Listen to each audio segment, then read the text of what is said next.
That's the intro for this week's episode of the My Generation podcast. Oh, nice. I am back once again with Tom and Alara. We are talking about the audio drama that we made, Once Said. It's up on the My Generation podcast page. Please go and listen to it so you can get an idea of what we're going to be talking about. This is like a behind-the-scenes look of what it was like from the acting perspective of Once Said. Also on the show, we've got music from Renegade, and we've got a music feature from Sammy Bacon, who comes on the podcast every week. You guys know Sammy quite well, Alara and Tom. Indeed, yeah. Yes, we do. And I'm sure his music tastes are just incredible for the. Of course, it's the amazing. Yeah, classic Sammy. Well, you were both in Once Said. Tom as the lead star, and Alara also in it supporting. We just had a conversation pre-show talking about the differences between theatre, which we'll be talking about soon on the podcast as well, where you follow the whole process through, but for the audio drama you don't even know what each other did. No, it's I'm excited actually when it comes. So it hasn't come out for us yet, but to listen to it and actually hear how everything connects together, because when you're just in the room, it's just interesting because you kind of you can read the other lines, but you don't know how they're said, you don't know how they're done, and so you're just saying your parts, hoping that it fits well with the other parts. Yeah, it's not like theatre where you can kind of see the whole thing, spearheading to an end, and you got all these rehearsals, right, Alara? Exactly. Like, we've been doing rehearsals for our play for like 2 months, 3 months, over and over again. But like for this audio drama, you just don't know.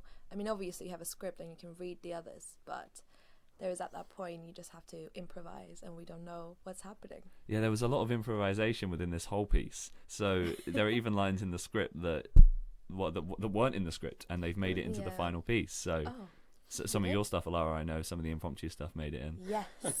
So it'll be really interesting for people to guess what bits were impromptu versus what bits were actually written down on paper. It's really exciting to know. Yeah. It's quite nice to do those impromptu bits, though. I quite enjoyed when you're actually saying the lines. You can say it over and over again. You don't have to stick to it. Like on stage, although you can rehearse it and you can rehearse different ways of saying it, you kind of have that one. The way you say it on the night is the way you say it. Yeah, because you have all the tech people to know when you're going to open, blah blah blah. But on this, you can just kind of say it over and over. Yeah, and you had chances to experiment, really. Exactly. And I know for me in the edit, I got a lot of chances to experiment with the sound, because I could sort of clip different versions of what you said. Because what we did, 6 takes for almost every single line, didn't we? Plus, yeah, sometimes more. Not just 6. Minimum 6. Yeah. And that was on a good day. Yeah. God. You're sat here for 3 hours ripping up paper. Oh. Yeah. What was that like? Because Tom, your character goes through quite an emotional arc throughout the piece. What was it like going through that progression of insanity? For the character, you have that progression where over time he gets. You see him reacting to the isolation, and so he starts off feeling very sane, and then that develops over the course of the drama. As he's spending more time alone. Obviously for me, I just came in, and over the course of 3 or 4 hours we sat here, and at the start I had to start off sounding pretty sane, and then I had to go just absolutely mad, kind of crying, ripping up paper, shouting. I'm sure if anyone walked by they thought it was something weird going on. And what was it like going from that sort of 0 to 1,000 really quickly in the performance? Well, it took us a few tries, didn't it? We didn't immediately jump into it. It was we built it up. Well, sure. You can't just jump straight into something like that and expect it to go well. So I think we had a few takes, and after a while you're like, yeah, I like that, but more. Yeah. I think that was something that I I don't wanted know you about to just keep ramping it up, the intensity. And I know the paper we ended up ripping up, it was just copies of the script, wasn't it, or something? Because we had 20 copies on the day. So it was very it was so the character going mad, me completely destroying the script. I think it worked. My favourite part was you not being able to rip that one bit of paper up. I don't know if that came across in the audio, because I thought when I did it you can hear the struggle. Oh! It sounded like quite a struggle. Yeah, Alara, you feel that to look forward to when you hear it. I'm looking forward to that. Really. And for you, your character was very different. A lot It more was. of a quite controlled, calm role. Mm-hmm. What was it like knowing you were bouncing off a character that was clearly going through something very different? I mean, when I first read the script, I understood like what she's going through in a way, like her lover is far, far away. But when we actually came here and tried to record, when you told me about what like she might be thinking, might be doing, that's when I realized, like, yeah, she's going through a lot, but she's not saying it. So like maybe she would say, everything is fine, but is it? Yeah. It's probably not. So at the end, for my character as well, we had a bit of a gap, years left, and that's why it was interesting to play like those years, as you have to tell the story even though she's not telling much. And it was really fun sort of asking those questions, and especially for you, Tom, because I probably prompted you with quite a lot of different ideas as we went on. Sure. What was it like having, me as a director throwing questions at you and then you contemplating them and how they affected performance? Helpful, I would think, is the most important thing that it was, because it meant that I could actually look at the script in a different light, because you, having written it, I'm sure have your own interpretation on how you want it to be said. Yeah. And I can imagine a few times someone came in and said it like completely wrong, and you were like, well, no! not wrong, just different. Oh, sure, yeah. And so being made to think, because the questions that you gave arguably made us think in the manner that you wanted us to. Yes, that is like the biggest thing we've been learning in directing this past semester is like how to ask the right questions that lets the actor get to the answer for themselves. Because if I just say speak loud, it's not quite going to work. Whereas if I'm like, would your character be very aggressive in the way they speak? It kind of changes it and makes you think, rather than me just making you a robot. Did anyone, during did anyone turn around and go, no? I wouldn't think so. You just wait until you hear Harry's bit. No, Harry was pretty good. I think everyone was really good at, because we had so much time to do so many takes, actually doing that different stuff. What's quite unique about this project, and it's something I did for the day the internet stood still as well, because there's all these themes of isolation, none of the actors had any time with each other. So every single bit of this was recorded in this very room we're sat in complete isolation from all other actors. What was that like for both of you, not knowing even how they were performing, but knowing that that's going to be following your bit? What was that like? I think it's really exciting to see, like, to even be in it, because you play your part and then you're just waiting for it to come out. And that's kind of gives you the excitement for the audience as well, but for the actors, it's just interesting because we don't know what they did. I don't know what Tom did. I just know he ripped some papers and screamed. You know that now. You didn't know that when you were performing. Exactly. That's true. But I think it means that you could create a performance which maybe better shows the isolation, because you generally don't know what everyone else has done, so you feel a bit disconnected from the rest of the cast, I would say. Which may have helped my character more, because my character felt disconnected from the world.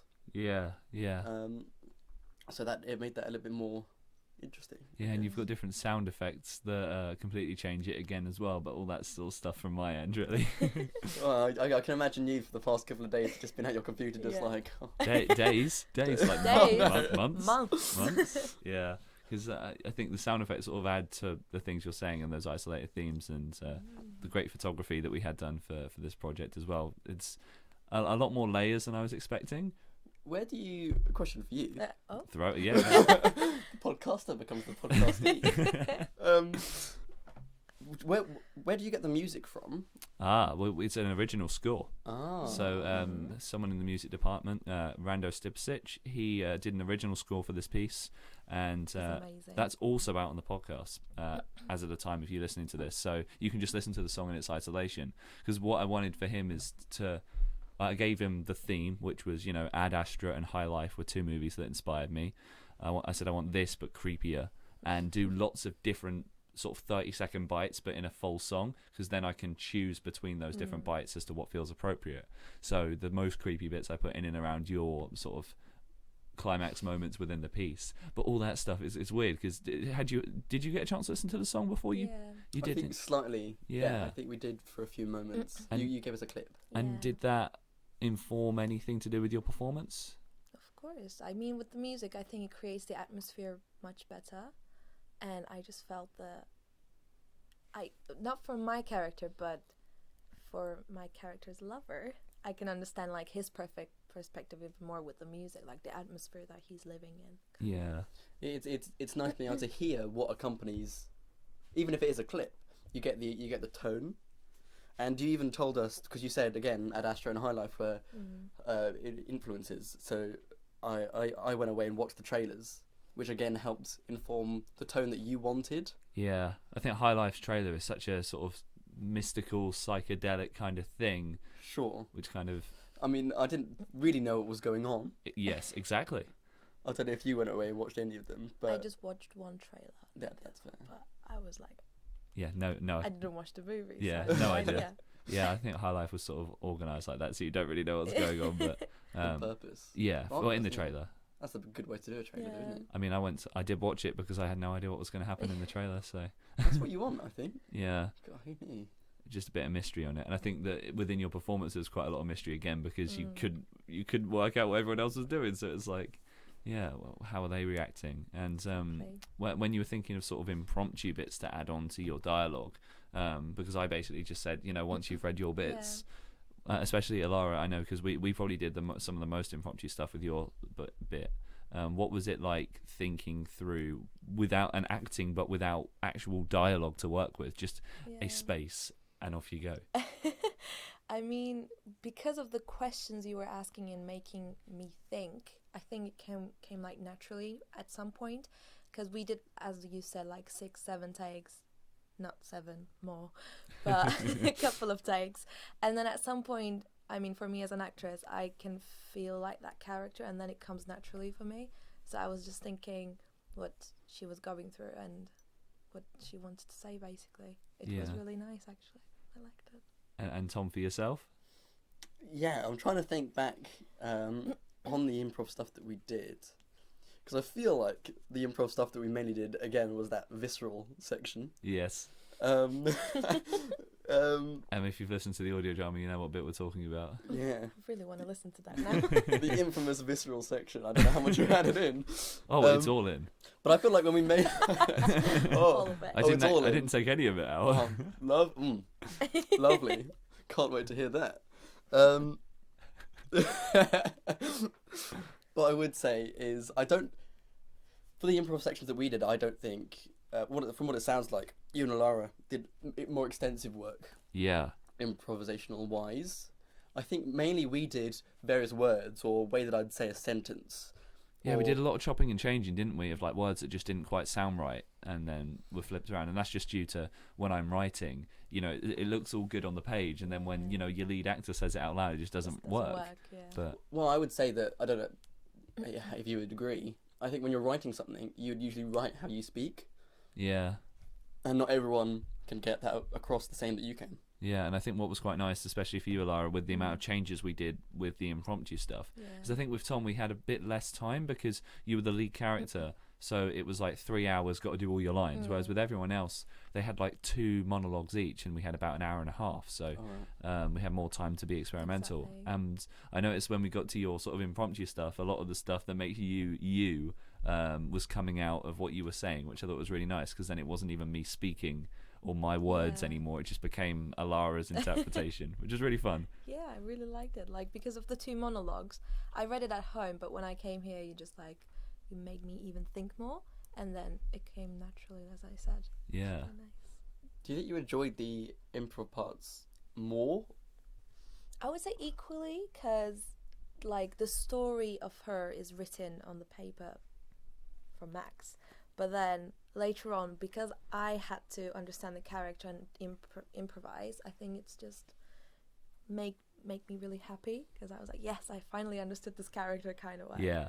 And it was really good. But you still got to it on your own. I just prompted you with the questions. You worked out what it was meant to be. But still, like, the most important thing is not finding the answers, finding the questions. So when you ask the questions, you were like, okay, now I understand Yeah. what you mean. Yeah. And that's like now my favorite part of directing now. Like I know I didn't even know it was a thing, and then when my teacher explained it to me, I'm like, well, this is all I'm gonna do now: is rip scripts apart, figure out questions, and then just start bombarding the actors with them. Exactly. I can imagine in future sets, just all of your cast just sitting there, just Yeah. like, what on earth Yeah. am I What? character? Well, funny you say that. I mean, it may already be out by the time this is out, but we're making our second year uni film, which you came to our casting day for. I did a similar sort of thing, I know, with sort of prompting questions, and I'll be doing a lot more of that on set. Oh, get So, ready, Tom. Yeah. Well, I think I'm only a background character, so it won't be as much Yeah, question. but you can watch the ensuing madness. Oh, Yeah. I think I'll enjoy that more. Yeah. I think I'll enjoy some cast members just sitting down, just going, oh, no. But yeah, it does help you get to the answers. I don't know about you, but I love impromptu stuff. I think I almost prefer it to scripted bits, which, I mean, we're going to be talking about very soon in the podcast, the play we were all in, called The Downside of Being Human. In about August time, there'll be a full episode about that. So excited to talk about that play. You two are itching to talk about it, I know. But I noticed with my speech, I kept improvising parts of it because I struggled to learn lines. And I don't know how much you enjoy impromptu versus the written, but it's like my favourite thing ever. I mean, it works better, I think, because there is something written work there. Obviously, you have to stick with it, but when you improvise it, and if the writer is okay with it, I think it works better for you to be like more comfortable telling the story rather than something is not really natural for you on the page. Yeah, and I think theatre and radio kind of are easier to do that with, because theatre's kind of just a playground for actors to have their fun with the script, and then radio I can chop and choose, whereas film, it's a little bit more like, the camera's kind of got to go here, so don't go moving around everywhere else. And you've got to think about continuity as well, don't you? You've got to make sure that like everything's lined up. So Yeah, whereas I didn't have to worry about that as much with this. no. I mean, this is almost, though, like a short film now because of the accompanying pictures. And I know you had seen a couple of the photos that I'd used, because I've been using them in sort of promo work before we actually even begun production. The sort of dark imagery. Did that, any of those photos sort of inform maybe the tone of it as well before you came in and performed? Yeah, I mean, the first one, I think it's very dark, and then there's some like... You just got the lights, yeah. Lights, Yeah. I can't actually remember. What's funny about that photo, I can't remember taking it. I took that one, and I don't remember taking it. So, because when I get my film developed, it's like 2 months before I actually see the film. And then I got the film back, and it was like a roll of 36, and it was just this, all of them are like coloured photos, and it's just one black out photo with just these lights. I think it's in the beer garden at the Dolphin. Oh. I think. I like to think that what actually happened was you fell over Yeah. accidentally taking a photo. Yeah. But it's really symmetrical, and I framed it up. That circle in the centre is the direct centre, and this was taken on 35mm film, where I didn't have any control over the focus, and so who knows? It's like my mystery photo. I love it for that, though. I think it really works with the piece, like with the isolation, with what the main character is going through. I think that photo just tells it all. It's eerily kind of beautiful. Did you say that it's symmetrical? Yeah, well, the top circle is, and then the side ones are somewhat symmetrical, from what I remember. In a way, the drama itself, for my character, feels rhythmic, as in he starts saying, kind of goes insane, and then finds some sort of clarity at the end. So I like to think that those two bits bookmark the centre bit. Oh, he's got a whole new interpretation of the play. Look at that. I don't know. This is like philosophy now. Yeah. And I like to think that the photo represents that, with the middle being I mean, and so the lower bottom ones are like the beginning and the end, where it's sort of a slower, and the top one is like the climax point. Oh my god, this was obviously thought very clearly about exactly. It's not like, you know what, I totally just meant a that. photo. Yeah. Totally meant that. Thank you for pointing out that piece of information. You were itching for someone to notice. Yeah. You're like, God, finally someone noticed. Finally. Bookmarking symmetry. God, really going to notice in that. the photo that I can't remember taking. It was all planned. Yeah, I'm sure it was just like a mistake on the roll, probably, and someone's just like misprinted a photo, and it's like a smudge. Yeah, it looks like a smudge, to be honest. I think it's not a photo. for Tom. No, for Tom it has all this. I'm gonna go home and look at that photo for hours and just go, God. Tell us the whole story there. By the way, you can't actually see, but Tommy's crying. I am. Uh-huh. Yeah. Just so I'd let the people know. Tears are real. Absolutely. But yeah, well, Alara, I wanted to know from you then, what do you think the philosophy of the piece is then to you? What does once said mean? I mean, for me, I mostly looked from my character, and because like the main character's wife is my character, I would say that it's just everyone has their isolation, even in the world. Like, I wouldn't say, because it's a utopic kind of place, or like outside space, but I didn't think of it as like he's in space. He's basically, I mean, he's also obviously in space, but he's like living, there are a lot of people who's living in this world as well, but feeling isolated, feeling like him, like they feel like they're in out of space, they feel like they're alone, even though they have people who cares kind of way. So that's what I think the philosophy kind of like, even though we might feel like we're out of space, we're all alone. Yeah. There's some things, the real things are there. You've both got super beautiful meanings for the piece now that I didn't even think of. So it's like, well, do you know what? I'll just let you promote it now. I just leave and let you talk more about it.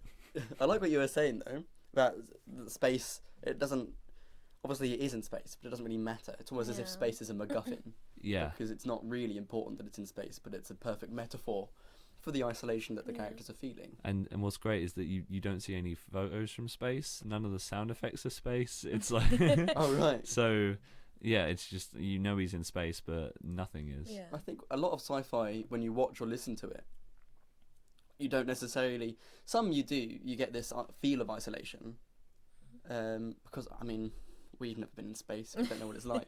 But I think when you watch some like high fantasy sci-fi stuff like Star Wars or Star Trek, you don't get that element of isolation because it's all very ensemble, it's all very moving. Yeah. But in this, you really do feel like it's an expanse. Yeah. Like it's an emptiness that this characters are sat in, feeling like no one is nearby and no one will ever be. Well, actually, and that loneliness. I mean, the piece is about 25 minutes long in total, and I noticed when I was editing, I was doing my final listen through last night to make sure it was all good before I put it out. Yeah. And I think no one speaks beside you for the first 4 minutes, and that was crazy to me because in the script, I mean, I think the third person makes it onto page 1. So, Right. when I was listening back to it, I thought that still somehow works. But I thought, oh god, if you're listening to this, you might not actually think anyone else is in it, except Tom. It's just Tom. And that's what really draws people in. Let's be honest. Exactly. Tom's taking over the podcast. It's not even a play. Sorry, what was that? So Max, thanks for coming in. No, and this is the announcement video. Tom's taking over. Hi, it's my generation. It's because me and Tom are obviously living in very different generations. Indeed, even though we are in fact the same age. Yeah, wait, are we? Yeah, I think so. I think so. Do we reveal on air? Just reveal it. I'm 21. Oh no. Oh no. Well, let's just pretend for the podcast. Yes, we are. Yes, we just- we very much are all We the put same up pieces of paper and they both said the same age. age. Yeah, Max just said it out loud because he was so excited. yeah. Oh yeah, I'm parading it around like it's I'm old now. Lovely. Okay, so thank you very much for that. We're now going to move on to a couple of more sections we've got on the podcast. Moving to Sammy Bacon. You guys know Sammy Bacon very well. Of course, we love Sammy. Yeah, we love Sammy. Who doesn't love Sammy? I mean, we're all going to love it in a couple of minutes. He's going to be on the show talking about another album recommendation every single week on the show. He brings a 2, 3, 4 minute album. It's every single Thursday from 6. It should be as well. And always a brand new album recommendation. And here is the album that Sammy recommends this week. Hello everyone, how are you doing? I hope you're enjoying the podcast and whoever's on it with Max this week. This week is a recommendation from indie darling Sufjan Stevens and his third album, Michigan. Michigan was the start, I think it was the start, of what was supposed to be a 50-state album project by Sufjan Stevens, where he promised to write a sort of a concept album about every state in America.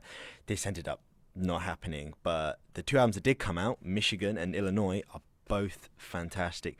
Michigan is the album I'm recommending today because it's the first one I heard, and it's grandiose and it's cinematic and it delves into indie folk and baroque pop, and it's melancholic and icy, and I think the opener, Flint, illustrates that perfectly. You get these very lonely piano chords coming in, then they sort of get accompanied by a horn section. Flint is a town in Michigan that's been heavily hit by the Michigan water crisis that's been going on for like ever. Yeah, the album is glorious, and I don't really know how to describe, and I don't think verbally I could do it justice. It's just a wonderfully gorgeous symphonic album, and I don't mean symphonic in terms of fact there's a lot of strings. It's just very lush and wonderful. I don't think I can do this album justice by talking about it. Just go listen to it. If you like folk, if you like Baroque pop, and if you like a singer-songwriter with a very beautiful voice, Sufjan Stevens, Michigan. Also listen to Illinois, and listen to Sufjan Stevens. Karen Lowell's also really great. Yeah, see you next time. And that was Sammy Bacon. So I assume I've kept that bit in where Tom is just calling Sammy out. No. Or I just keep this bit in on its own and the people just work out. Yeah, so Tom just called out Sammy for something. I'm sorry, Sammy. I don't know what you're talking about. My name's Sammy and I'm here. And we've lost Alara. Oh, I'm so sorry, real. Sammy. I'm going to have to put like one of Sammy's most serious recommendations in, just so that this bit... Yeah, I'm very sorry, Sammy, that the guests are now trying to take over your segment. I've got a really good album. Today, it's the Bob the Builder album. Stop. Worst part is, Tom, is that all this is making it in. But not the new Bob the Builder, because that's rubbish. It's like Sammy is here. Dearie me. Oh, Sammy, I didn't realise you had such strong opinions of Bob the Builder. And Sammy is also in the audio drama once said, I'm glad I recorded your two bits at different times because we wouldn't have got any work done otherwise.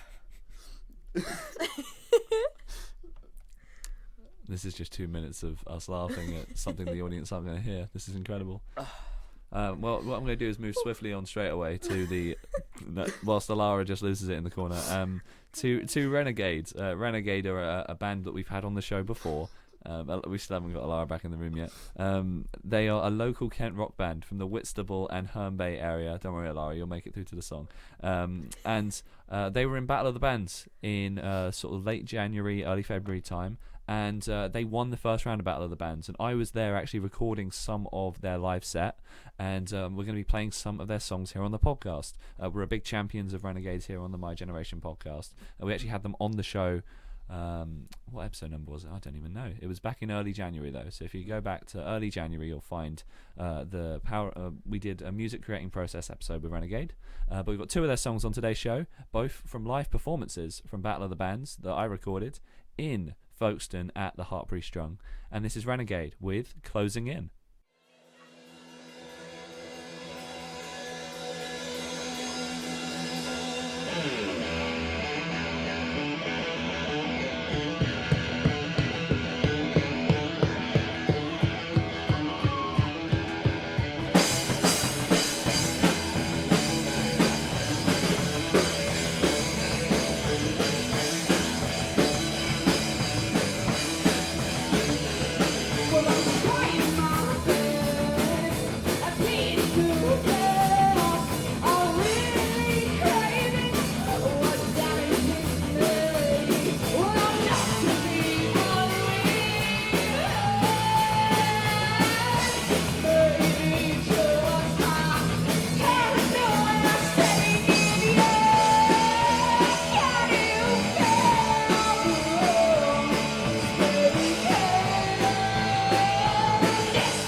1.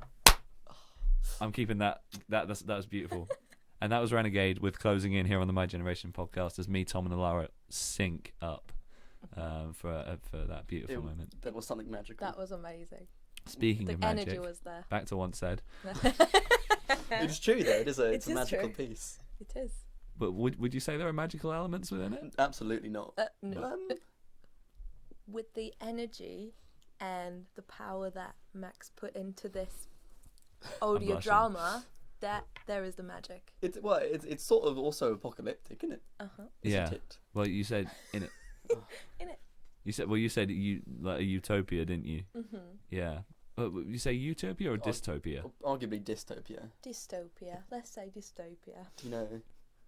Don't know the difference, but there Dystopia we is go. like a negative. Dystopian, yeah. Utopia is like More positive. positive. Yeah. Yeah. But yeah, it's almost at the start you don't really know what the world back home is because obviously it's like set slightly in the future. Did you like picture what the world looks like when you were performing sort of around the characters? Yeah. I mean, I would say, did you watch Interstellar? Yeah. That's what I was thinking. Oh, Like, okay. Yeah, because in the future, obviously, there's not going to be much left, and then my character was in Earth, and that's why I feel like the technology was there, but nothing else. Yeah. Just fields and Interesting. storms. I think for my character, it's slightly different because when I was speaking, I perceived the world as my character might perceive it. So, I mean, all he's got is these little clips, which kind of have different opinions or different views of what's going on, because some of the things that he's being told may not be true. So when I was speaking, I think the way that I mainly pictured it was a small cluster of people that would be the people in charge, and the people that my character's close to would be going like crazy, kind of like, I don't know, not crazy, but like there'd be something mad happening. But for the regular person, I pictured something very different. I pictured life going on, but just persisting through whatever event was going on, because in the end, people do just continue being people. So you were channeling all that through your performance. That's always really interesting to me because, I mean, despite being in a play with both of you, I'm not really an actor, so I don't really see stuff that way. Did you have the same sort of thing, Alara, where you're sort of picturing that world around you, but it's looking brighter, right? Yeah, I mean, the picturing the world, it helps all the time, because that's the first step. Like, who's your character? Where is she from? And then when you understand where, you just have to create the world to think like her. And in that improvisation bit, I was actually thinking like, yeah, I'm in that world and I'm sending this to space. Yeah, and do you imagine, because obviously you read through the whole script, did you read each other's lines so that you knew what you were responding to and how that was going to feel? And did you sort of picture how the other person would say it? Yeah. Oh yeah, I think you kind of have to. I mean, I worked with, like, I made someone read his parts for me so that I can, I know. Oh, sorry, Tom. Can't imagine. But obviously it's not the way he would say, but it was just like creating something. The atmosphere for me. Yeah, because it is sort of a conversation, but sort of not. Yeah. Yeah. Exactly. It's messages, isn't it? Yeah. And how conversational that can be. Have you seen the film Moon? No. No. Oh, neither have you seen Moon? Oh my god. Oh my That's another big inspiration for this, because it's about a guy who's on his own on the moon and sending messages back to his wife. Similarly, there's more similarities than I actually expected. But I did not rip off the plot of the Moon. Sam Rockwell, you're an amazing actor. Oh, Sam Rockwell. Oh yeah, he's and dancing. there's some really good twists in there.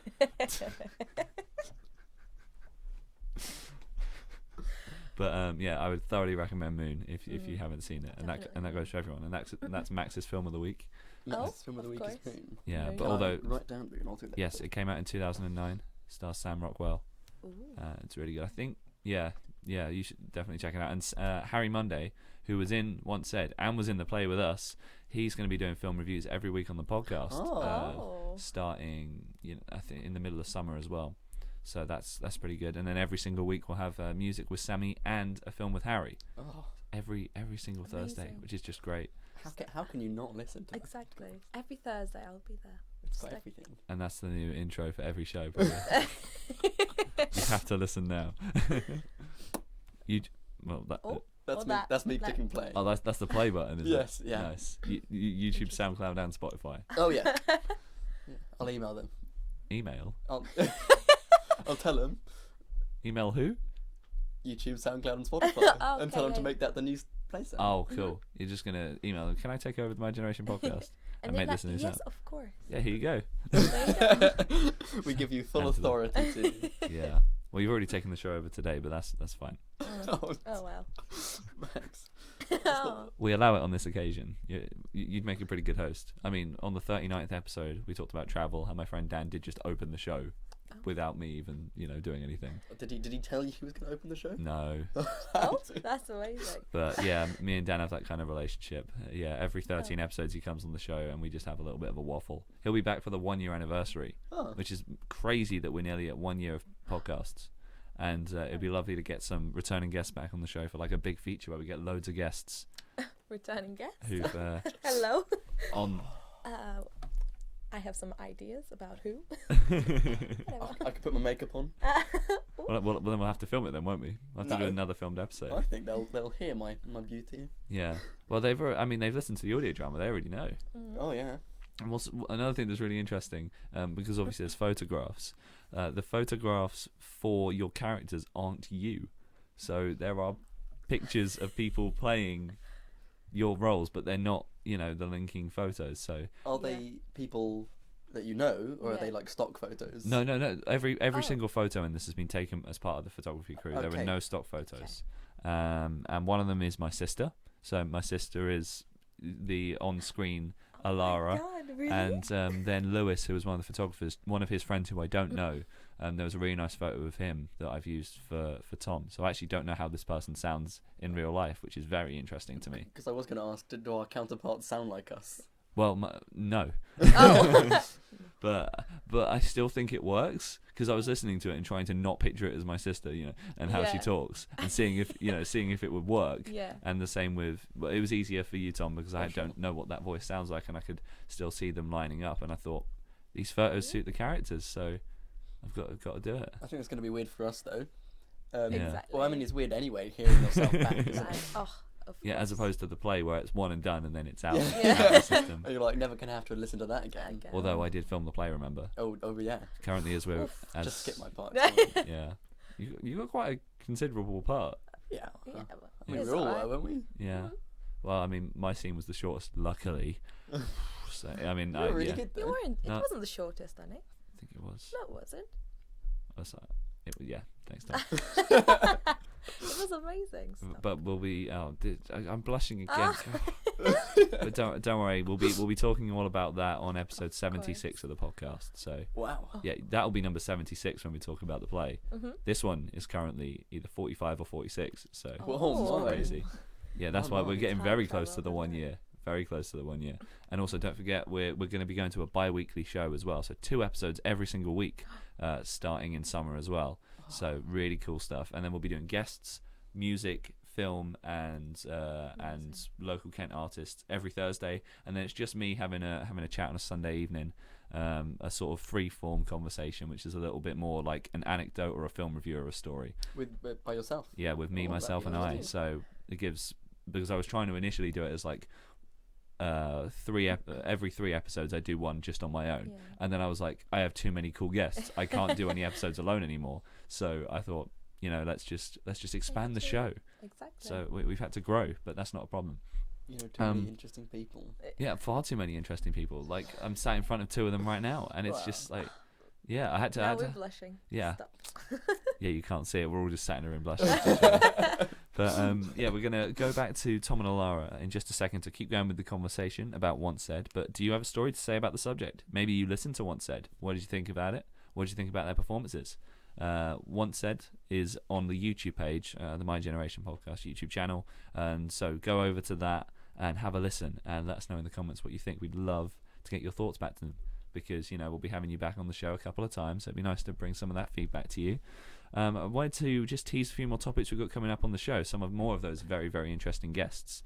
So next Thursday, we've got a really cool episode. It's Kieran Paul. He's coming on the show. He works for he does the podcasting for World Snooker Tour, which is like the Premier League of snooker. So he's interviewed all the biggest names like Ken Doherty, Sean Murphy, Mark Selby as well. So really big names in snooker. And he's going to be talking about what it's like operating in the world of snooker. And snooker is one of my favourite hobbies I never get to talk about. So that's going to be the episode to hear from that.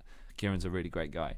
Then we've got my friend Joe Finnegan. He and I are talking about passion projects. Joe took a year out of his job to start up a game design company. And I took a year out of study to start up a murder mystery company. So we both talk about in that episode what it was like doing that and why, taking up a passion project is sometimes really cool. And then we've got Connor Jenkins back on the show. Lovely Connor Jenkins. We've had him on twice already. We had him on in episode 5 and episode 15, talking about sport and community, and then we talked about the power of music. But now he's going to be coming on to talk about modelling. So that'll be for episode number, I think, 48, 49, one of those. Lots of numbers. You know these numbers though. I know a lot. Connor Jenkins is 48 because number 49, my sister Alex Barrett, who we've already mentioned, she's talking about English literature. She's a massive fan of Victorian England and all the literature that accompanies it, and she's going to be telling you about why that's super cool. Really cool episode. Really excited to chat about that with her. I'm pretty good at remembering these numbers. I just got to flex it every time on the show. Yeah, well, do it, man. Yeah.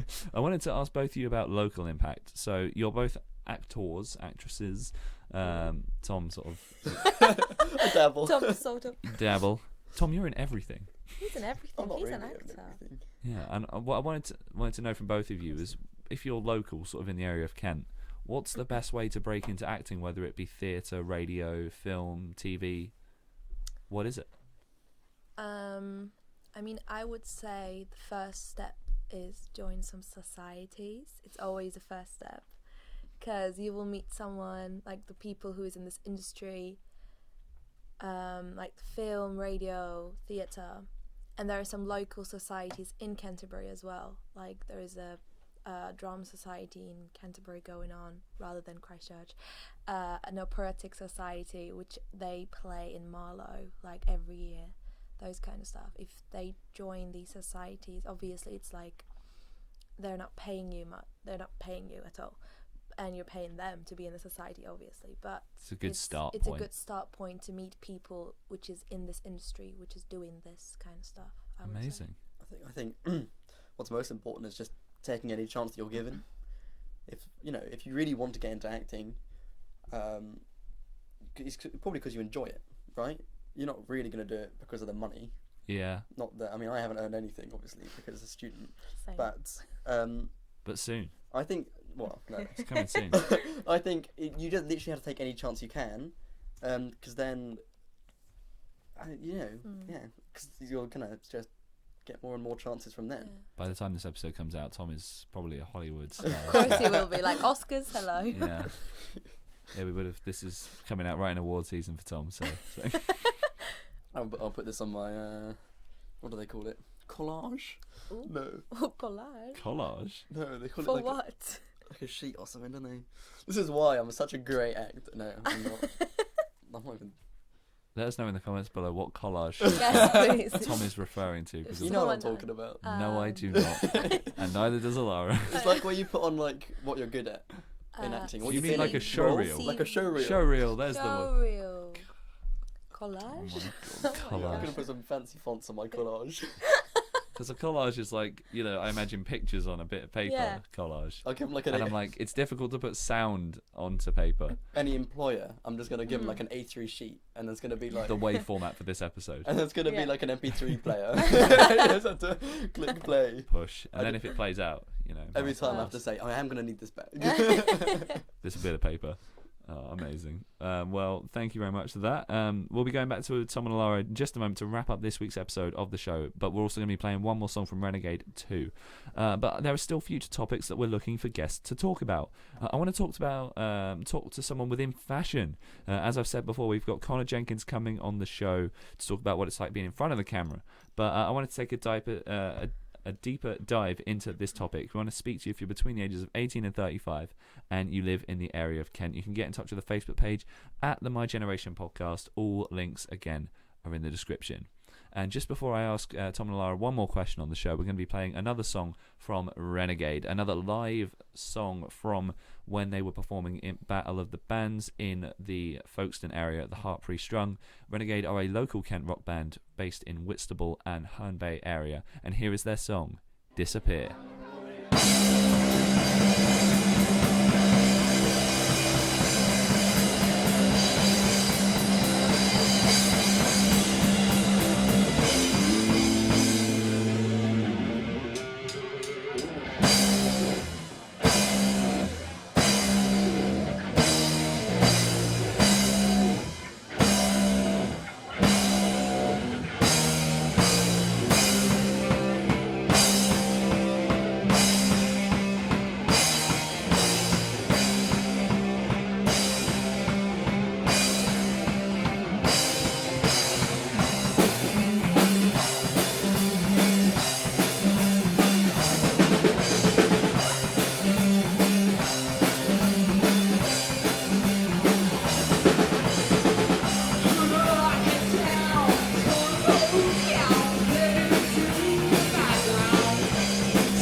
that was Renegade with Disappear on the My Generation podcast. So great to keep featuring their music. Really great stuff. We love Renegade here on the show. And if you've got any music you'd like to submit to potentially be featured on the show, please do get in touch once again with the Facebook page at the My Generation podcast. Now, final question for me for both of you. I just wanted to ask what you've learned by talking about being in Once Said here on the My Generation podcast. Has it led to any new realizations for you?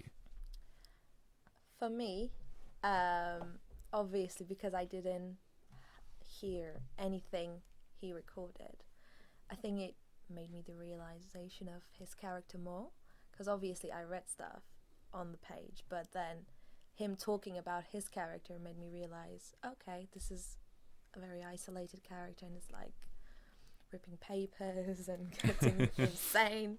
One of the best parts. Of course. My realization is just towards the other characters rather than mine, I would say. And Tom, for you? Working on Once Said, I think, for me, has made me realise how certain lines should be approached in different ways. You can't say a line... There's no one line can be said one way, and it depends on how you perceive the character and how the line to be meant as to how you say it. I think it's important to, when you're looking at any script, to like have fun with it and just say it as much as you want in different ways. Amazing. Well, thank you both very much for coming on the show. Thank you, Thank you so Amazing much. to have you on again. We'll be having both of you back on in summer to talk about the downside of being human. So very excited to have that conversation. But yeah, that concludes this week's episode of the show. Thank you both very much. And we'll tune in with all of you on Thursday. We'll be speaking to Kieran Paul on the next episode of the My Generation podcast. Yes, I'm keeping that one in at the end.